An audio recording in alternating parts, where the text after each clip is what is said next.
기분 양육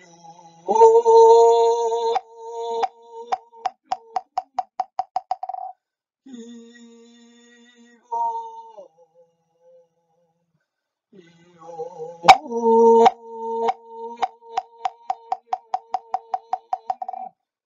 이수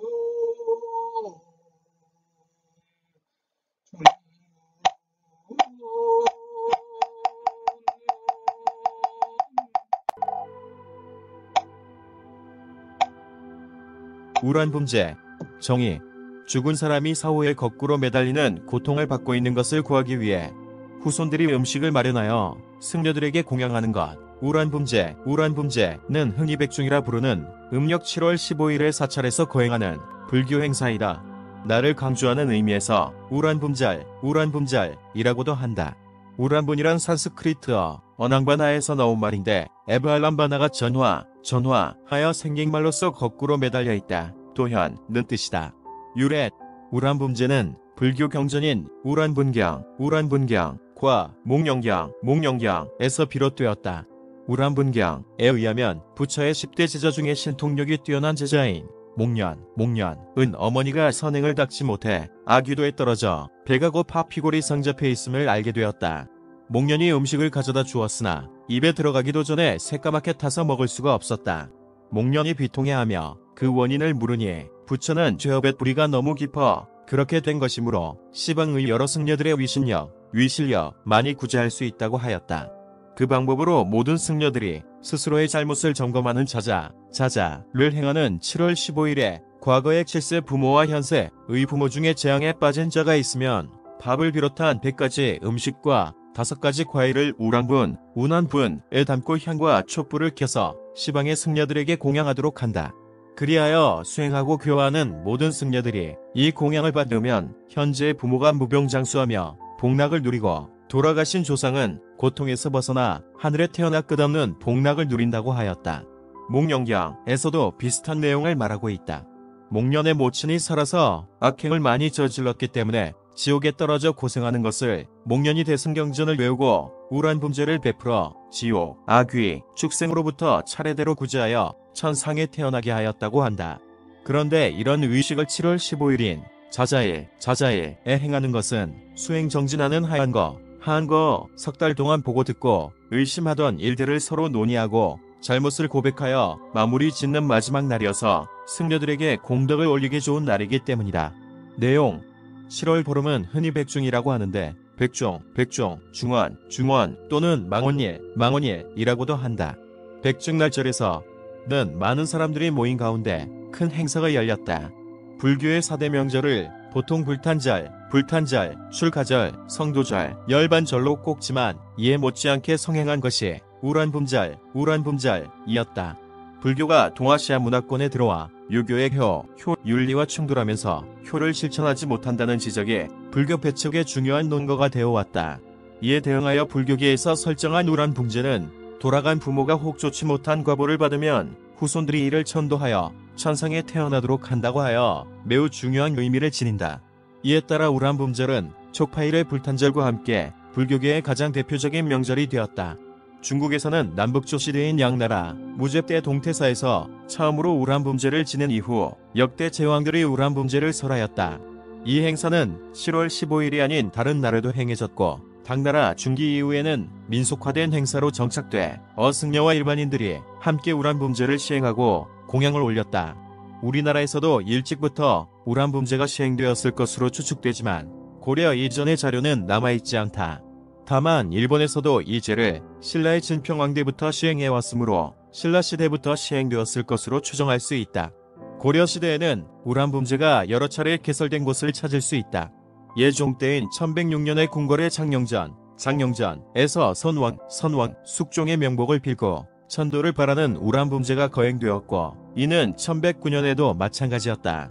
의종 때인 1153년에는 봉원전에서 개설되었다. 충렬황 때인 1285년에는 신육사에서 1296년에는 광명사에서 거행하여 고려 말에는 궁궐에서 사찰로 개최 장소가 바뀌었음을 알 수 있는데 공민왕 때인 1356년에는 다시 내전에서 우랑분제를 개설하였다. 이들은 모두 부모를 비롯한 조상의 명복을 빌기 위한 것으로서 7월 15일에 열렸다. 이 밖에 왕실 밖이나 각 사찰에서도 우랑분제가 널리 열렸으리라 추측된다. 조선이 건국된 후에도 초기에는 우랑분제가 시행되었다. 태조실록에는 태조 7년인 1398년 7월에 흥천사에서 우랑분제를 설하였다고 하였다. 조선 전기의 풍속과 문물을 전하는 성현의 용제총화 권위에는 7월 15일을 풍속에서 백종이라 부르는데 승가에서는 100가지의 꽃과 과일을 모아 우랑분제를 개설한다. 서울의 비군이 사찰에서 더욱 심하다. 부녀들이 많이 모여들어 쌀과 곡식을 바치고 돌아간 조상의 영혼을 위해 제사를 지낸다. 때로는 승려들이 길가에 탁자를 놓고 거행하는 경우도 있다. 지금은 모두 금하게 하여 일부에 그친다. 라고 하여 이미 15세기 말에 국가의 금령으로 우랑분제 행사가 크게 위축되었음을 말해주고 있다. 그러나 민간에서는 끊이지 않고 중요한 행사로 전승되었다. 그래서 점차 일반화되고 민속화된 우랑분제는 각 사찰에서 죽은 이를 위해 제를 지내는 행사로 널리 시행되었다.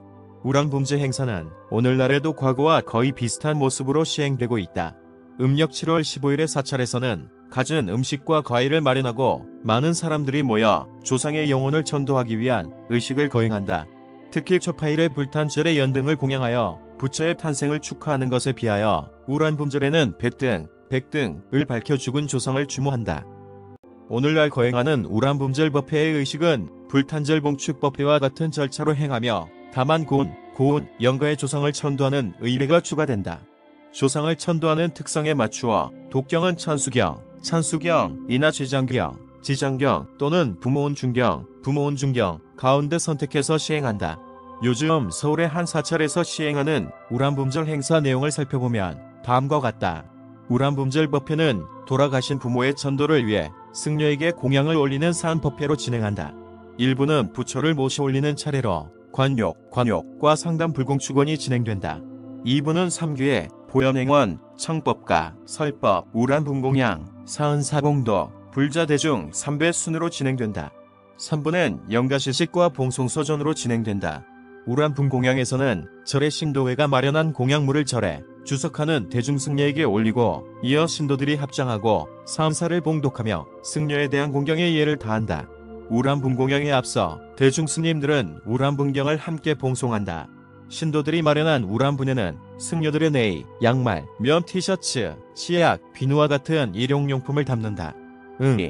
오늘날 우랑분제에 행하는 우랑분제는 생명의 실상, 영혼의 의미, 천도의 공덕을 생각해보는 모임을 마련하는 기회로도 활용되고 있다. 공덕을 쌓는 방법으로 굶주리는 자에게 먹을 것을 보시하고 병든 사람을 치료하며 외로운 자를 위로하며 청정한 수행자를 보호하라고 한 가르침을 현대 사회에서 베풀매 공덕을 쌓는 날로 변환시킨 것이다. 돌아가신 부모와 모든 무주고혼, 애원한을 풀어 극락왕생하게 할 뿐 아니라 고통받는 생명이 질곡에서 해방되어 죽은 자와 산 자가 한마음으로 만나는 행사를 마련하여 우랑분제의 참뜻을 새긴다. 수해로 재난을 당한 사람들에 대한 천도제가 열리고 외국인 노동자들을 위로하는 민속 행사도 열린다. 복지시설을 찾아 노인들에게 음식을 대접하고 봉사하여 효를 실천하며 이웃에게 따뜻한 베풀매 자리도 마련한다. 고통에서 헤매는 모든 생명들을 해방시키자는 뜻에서 야생동물들을 산으로 돌려보내고 물고기를 놓아주는 방생 행사도 한다. 요즘의 우랑분제는 부처의 위신력과 승려들의 수행력, 신도들의 공덕을 합친 생명해방의 날로 기념하려는 추세에 있다.